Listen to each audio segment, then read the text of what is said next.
যিনি কথা বলবেন, আজকে আমার একটা প্রোগ্রাম আছে যার জন্য আপনাদের একটু তাড়াতাড়ি ছেড়ে দিব। তো এবার আমরা কথা বলবো ঝিনাইদহ জেলার, উনি জানতে চেয়েছিলেন কোন বিশ্ববিদ্যালয়। উনি হলো জাহাঙ্গীরনগর বিশ্ববিদ্যালয়, আমাদের এখানে ম্যাথের ক্লাস নেন। তো আমরা একজন হয়তোবা ম্যাথের একজন ভালো টিচার হারাবো, যারা ক্লাস করেছেন তারাই বুঝেছেন যে উনি কিরকম ম্যাথ করাচ্ছে, মানে ওনার আলাদা কিছু ইয়ে আছে এই ম্যাথ করানোর বিষয়ে, টেকনিক আছে। তো যদি আপনারা পান, ওনার ম্যাথটা জানি না পাবেন কিনা, পাইলে রিসিভ করবেন ভালোভাবে যতদিন থাকে উনি, কারণ রিসেন্ট ওনার চাকরি হয়েছে অর্থনৈতিক সম্পর্ক বিভাগ, অর্থ মন্ত্রণালয়, সেখান থেকেও বিদেশ যাওয়া যায়, তাই তো নাকি? আর দোয়া করবেন যেন ওই হাবিবের সাথে ওনার 10ম গ্রেডের আরেকটা পরীক্ষা আছে, সেটার জন্য সে এতদিন লেগে আছে। কেচির নন ক্যাডার, যেটা পররাষ্ট্র মন্ত্রণালয় পার্সোনাল অফিসার। এই নিয়োগটা কিন্তু পরপর 3বার হয়, লোক পাচ্ছে না, এবার এই লাস্ট নিয়োগ, এবার জানি না কি হবে। আমাদের আজকে 14 জন ক্লাস করছে এখানে।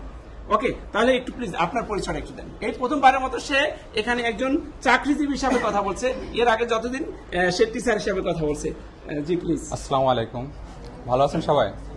আচ্ছা, আমি শান্ত, আর আমার গ্রামের বাড়ি ঝিনাইদহ। পড়াশোনা তো স্যার বললো, আর আমার সম্প্রতি একটা জব হয়েছে অর্থ মন্ত্রণালয়ের অর্থনৈতিক সম্পর্ক বিভাগে, ঠিক আছে। আর আমি এখানে আসছিলাম 2060 মুদ্রাকৃত পদে আর কি, 13। আমি এখানে আসছিলাম 2022 সালে, মানে আমার ফ্রেন্ড আর কি শাহরিয়ার, সে টিচারের অফার পেয়ে আসছে, বাট চাকরির জন্য এখানে আসার পর আমি অন্যান্য জবগুলোর জন্য চেষ্টা করতাম, ঠিক আছে। আর ব্যাংক বা যেটা একসময় ব্যাংকের পরীক্ষাগুলো দিতাম, কিন্তু একটা পর্যায়ে ব্যাংকের পরীক্ষাটা আর কি দেওয়া বাদ দিয়ে দিচ্ছিলাম আর কি, ব্যক্তিগত কারণে।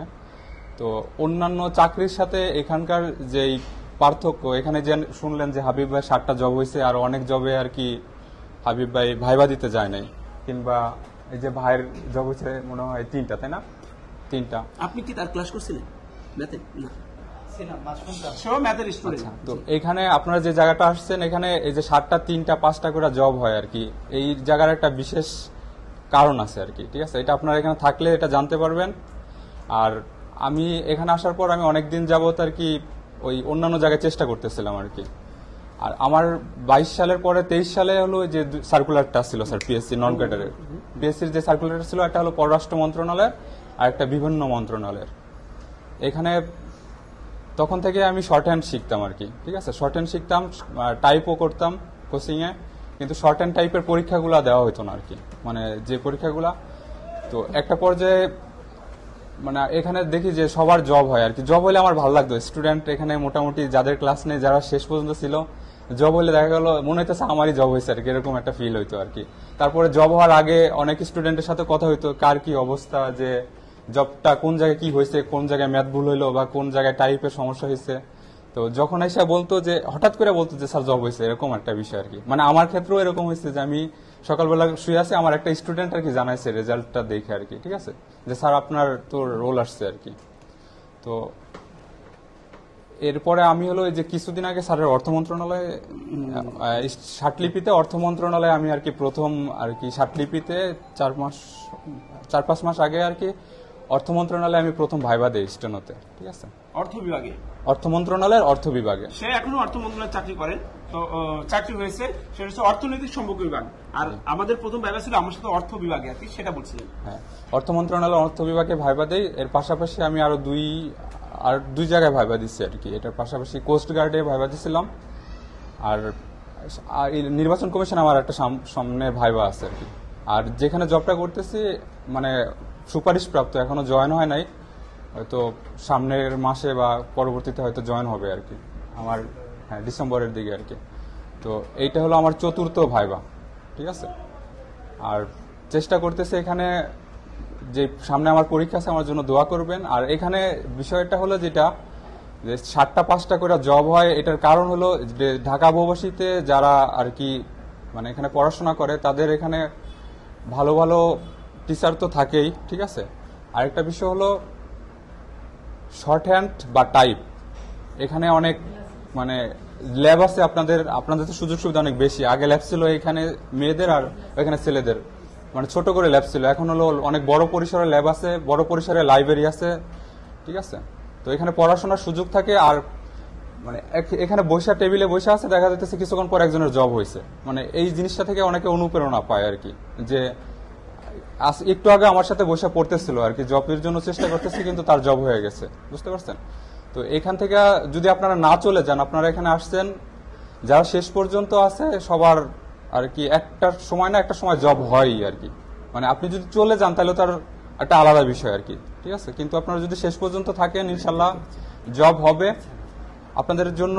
যেটা রিটেনে যদি ভালো করেন আর কি, রিটেনে ভালো করলে আপনারা আপনাদের পছন্দ অনুযায়ী মন্ত্রণালয় বাছাই করতে পারবেন। হাবিব ভাই বললো না 7টা জব হয়েছে, যেমন ভাইরও আরো ইনশাল্লাহ আরো সামনে আরো হবে, ভাইয়ের বয়স কম, কেবল 3টা হয়েছে আর কি, তো আরো অনেক জব হবে। তো ভাইয়ের এই জিনিসটা কিভাবে, ভাইয়ের রিটেন ভালো, শর্ট হ্যান্ড ভালো, টাইপ ভালো। ভাইবার ক্ষেত্রে যে 10 মার্ক, ভাইবার ক্ষেত্রে আপনি অ্যাটেন্ড করলে আপনার একটা নির্দিষ্ট পরিমাণ মার্ক থাকে। অ্যাপিয়ারেন্স, আপনার ড্রেস আপ, গেট আপের উপরও একটা ফিক্সড মার্ক থাকে, আর প্রশ্নোত্তরের উপর কিছু মার্ক থাকে আর কি, ঠিক আছে? তো আপনারা ফোকাস করবেন সবসময় রিটেনে। আপনাদের সাথে আমার ইনশাল্লাহ দেখা হতে পারে আর কি, ঠিক আছে? আমার জন্য দোয়া করবেন, আপনাদের জন্য দোয়া করি, সামনে ইনশাল্লাহ আবার পরবর্তীতে কথা হবে আর কি, ঠিক আছে? Thank you. আর আপনাদের বাইরে যারা ফেসবুকে লাইভ টাইভ দেখতেছেন আর কি, বা পরবর্তীতে যদি এই ভিডিওটা দেখেন, তাদের জন্য বলা যে আমরা অনেকে ভ্রান্ত ধারণা নিয়ে থাকি আর কি। অনেক ভালো ভালো শিক্ষিত মানুষের জন্য চিন্তা করি যে জব হইলে হঠাৎ করে বলি যে, মানে অনেকে বলে গ্রামের ক্ষেত্রেও বলে বা শহরে যে কয় টাকা দিয়ে জব হয়েছে, এরকম বলে না, বিশেষ করে বলে, কিন্তু মানে জানাশোনা মানুষও বলে আর কি। মানে তো এইখানে দেখেন একটা মানুষের 7টা 5টা 9টা করে জব হইতেছে, মানে ওরা জবটা চেঞ্জ করতেছে। তো এই বিষয়টার ক্ষেত্রে কারণ হলো যে ঢাকা বহুভাষী সাতলিপি ট্রেনিং সেন্টার, আরেকটা বিষয় হলো যে শর্ট হ্যান্ড টাইপ, এই 3টা জিনিসের কম্বিনেশনের কারণেই আর কি। মানে আপনারা নিজেদের পছন্দ মতো, শুধু জবই হবে না, আমার কথা হলো আপনাদের এই যে জবের জন্য আসছেন, ঠিক আছে, আমার দীর্ঘদিনের যে দেখা, প্রথমে আপনাদের চিন্তা ভাবনা থাকবে যে আমার একটা জব হইলেই হইলো, কিন্তু চিন্তাটা পরিবর্তন হয়ে যায় আর কি। কেউ দেখি না থেমে থাকে, ঠিক আছে? কিন্তু আপনাদের এখন চিন্তা জানা, আমার কিন্তু সবাই আসছে একটা চাকরির জন্য, একটা চাকরির জন্য আসছেন, তাই না? সবাই একটা একটাতে চাকরির কেউ জন্য কি আসছেন না? থামবেন এখানে? হ্যাঁ, একটা থেমে যাবে না, একটাতে থেমে যাবেন তো নাকি? ইনশাআল্লাহ। নাকি একটা বেশি নেবেন না তো? আচ্ছা, এটা হচ্ছে নভেম্বর ব্যাচ, আপনি মনে রাখবেন নভেম্বর মাস। আচ্ছা, আমার এইটা রেকর্ড আছে, ঠিক আছে? এটা দেখবো যে একটা থেকে থেমে যায় আর কি, একটাতে কেউ থামবে না আর কি। তো এই একাধিক জব হওয়ার কারণটা কেন, একাধিক জব হয়, টাকা দিয়ে যদি জব হইতো তাহলে তো মানুষ একটা জব হওয়ার পর আবার আরেকটা টাকা দিয়ে জব নেওয়া, আরেকটা দিয়া, এটা কেউ করতো না, করতো, তাই না? তো এখানে যারা লাইভ দেখতেছেন বা পরবর্তীতে ভিডিও দেখবেন, তারা আইসা দেখতে পারেন যেন কেন এই জবগুলা হয় আর কি, ঠিক আছে? কিভাবে এই জবগুলো এত সহজে হয়। জব মানুষ, অন্যরা জব পায় না আর কি, আর এখানে নিজের পছন্দ অনুযায়ী জব চেঞ্জ করে, অবশ্যই করে। মানে এই মন্ত্রণালয় করবো, ভারতীয় মনে হয় একসাথে দুইটার জব হয়েছে কিছুদিন আগে, কিসের এনবিআর এ আর হলো আপনার ইয়ারডিতে, ঠিক আছে? তো আর যদি মানে সামনে পরীক্ষা টরীক্ষা দেয়, দেখা গেল মানে এইরকম একটা অবস্থা হয় এখানে, বুঝতে পারছেন?